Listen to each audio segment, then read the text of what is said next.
Hey guys, it's Hypetrain here, this time with a video on the Diofield Chronicle. The Diofield Chronicle is a strategy RPG with real-time combat. It's developed and published by Square Enix, as well as being co-developed by a smaller studio named Landcars. It is available for PlayStation 4 and 5, Nintendo Switch, Xbox One, and Steam. In this video, I'm going to go over what this game is about and my overall thoughts on the game after completing it during my 25-hour playthrough. With that said, let's go on to the review.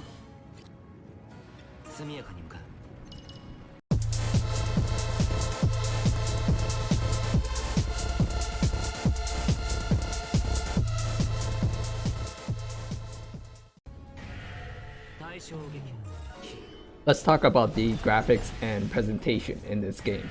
So one thing to keep in mind is that this is a AA game and not a AAA game, and you will definitely see this in the overall production value. It's definitely not as graphically impressive as a full AAA game, but the graphics do get the job done. I really do enjoy the overall art style and aesthetic of this game and the character designs. It definitely reminds me of a lot of high fantasy JRPGs I played before, which I really do enjoy. Also really enjoyed the storyboard cutscenes that help tell the game's story.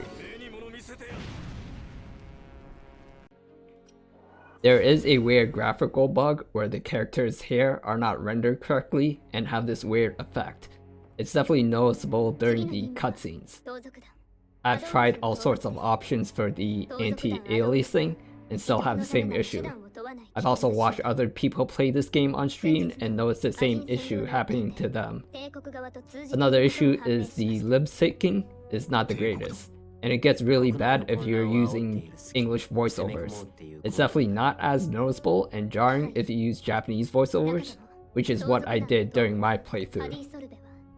The soundtrack in this game is good, but it could definitely use a little bit more variety. There's only one track that's used for 98% of the battles in this game, and while the track itself is good, you will get tired of hearing it over and over again in each battle.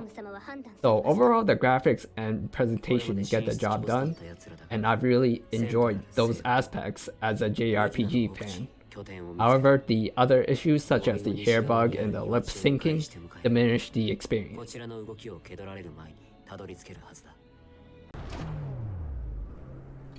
So let's talk about the storyline in this game. I'll definitely be sure to keep the spoilers to a bare minimum in this section. The basic premise of the story is that you control a band of mercenaries called the Blue Foxes. The Blue Foxes work for a noble named Duke Hende, who's one of the nobles who control the island nation of Diofield. The island is rich in jadestone, which is a resource that has a lot of magical properties. And because of jadestone, a lot of nations from nearby continents are always looking to invade Diofield. The Blue Foxes are led by two characters, Andreas and Frederick. They go on various missions for Duke Hende, and on these missions they encounter other characters who they will recruit into Blue Foxes. You get to know these characters' backstories, and there will often be rising tensions within the group the further you progress into the game. So the overall story of this game isn't too far off from something you would experience in other fantasy strategy JRPGs such as the Fire Emblem series. It's a lot of politics, subterfuge, and betrayals. It isn't super original, but there are parts where I really enjoyed it. I enjoyed learning more about the main characters such as Andreas, Frederick, and Walter Quinn, who all have interesting backstories and big surprises that I won't reveal here. However, the cast of the game is very big, and a lot of the other characters are bland and boring, and don't have much character development. Characters such as Isla and Rickenback are just there as an afterthought. Also, the game ends on a cliffhanger, making the story incomplete, which suggests that they either have sequels or DLC planned.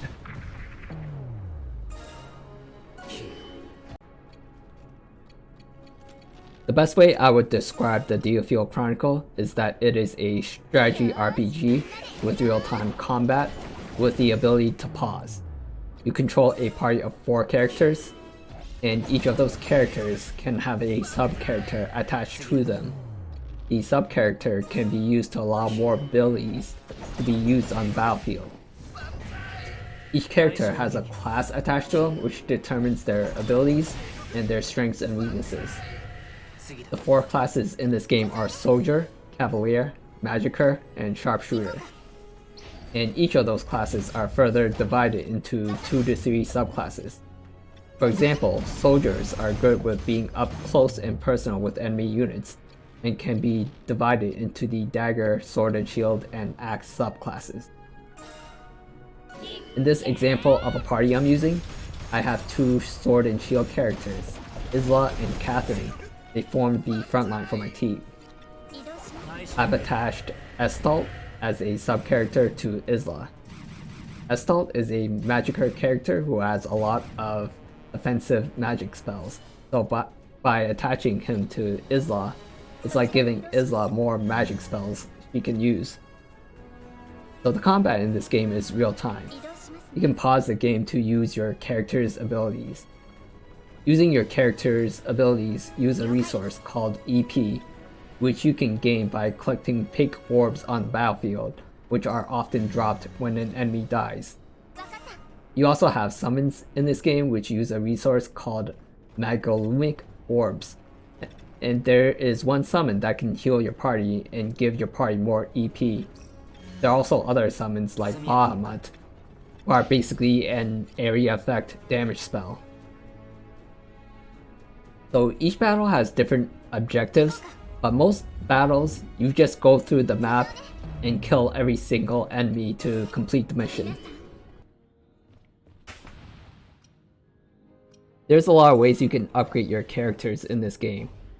There's a skill tree for each subclass, and putting more points into certain skills make that skill stronger and gives you access to other skills in the tree.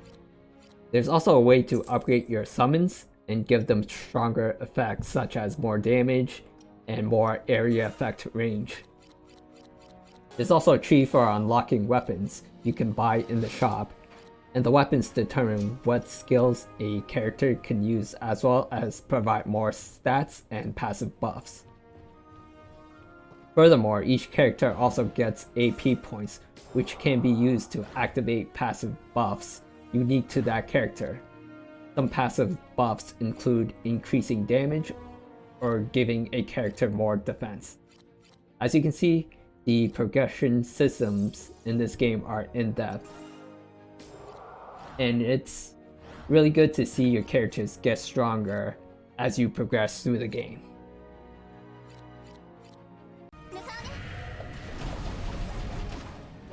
In this section, I will talk about what I think are the main flaws of this game. And these are flaws that I think should be worked on in either a sequel or DLC, which again is strongly hinted with the cliffhanger at the end of the game. One of the main flaws is the game's difficulty. The game is far too easy. Andreas is a broken character from a gameplay perspective. His assassinate skill does way too much damage and pretty much trivialize most of the challenge in this game. It can definitely be abused early to mid-game, where assassinate can be spammed over and over again to almost one-shot most of the enemies. And even if you don't use Andreas, most characters can be extremely powerful by the time they reach level 30. At around level 30, you can get far enough into skill trees where you unlock the most powerful attacks for a subclass. You can tell an attack is the strongest attack for a subclass because using the attack triggers a cutscene. Examples of these attacks include Magical Force for Magickers or Concentrated Volley for Sharpshooters. Once these attacks are unlocked, you pretty much beat the game, as these attacks do too much damage and you can spam them over and over again.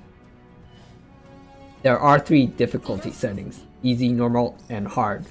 If you want to have any sort of challenge in this game, you want to play on the hard difficulty. But even with the hard difficulty, the game is still too easy. The hard difficulty only changes the amount of damage enemies do, and it's still too easy to get to a point where you get powerful skills that one-shot most enemies before they can do anything. The game really needs more difficulty modes where enemies get more health and do more damage. I hope they address this in a DLC or the game's sequel.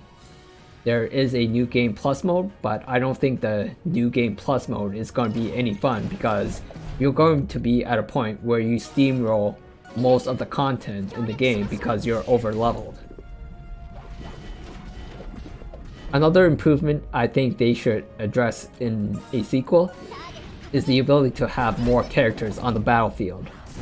I feel like controlling 4 characters is too little, and they should allow you to control a maximum of 8 characters on the battlefield. This would go far in making the game feel more like other strategy RPGs, where you feel like you're really controlling a big army.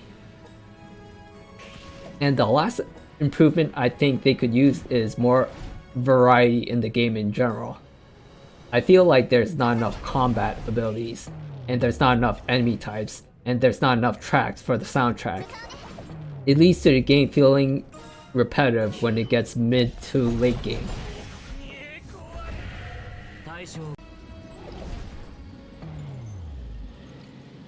While I definitely really enjoyed some parts of the game, I don't think the game is worth the $60 asking price. It definitely has some cool and interesting ideas, which I hope to see go further in either a sequel or DLC. Once again, I enjoyed the art style and aesthetic, and I really enjoy learning more about the main characters in this game.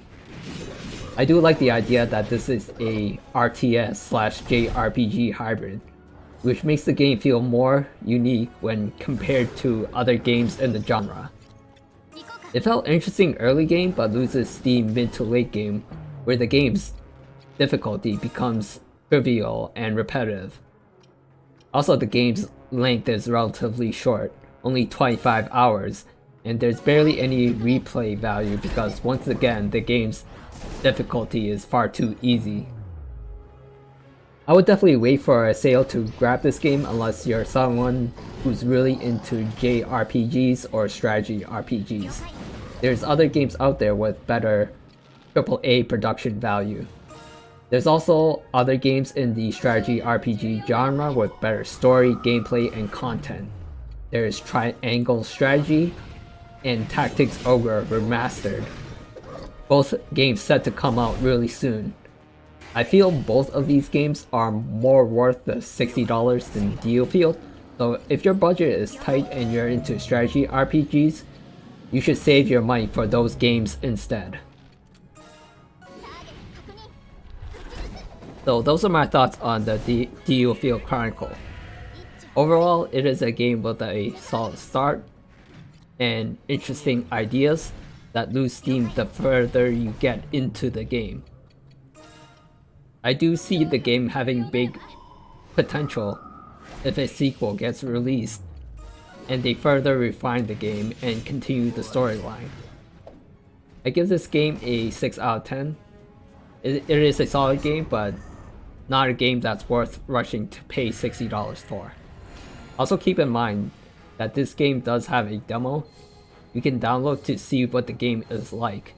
You can play through the first chapter in the demo, and the progress can carry over if you decide to buy the full game. So those are my thoughts on the game. If you like this content, please click on the like or subscribe button. It helps me put out more content on JRPGs such as this video. My name is Hype Train, I'm signing out, and I'll see you next time.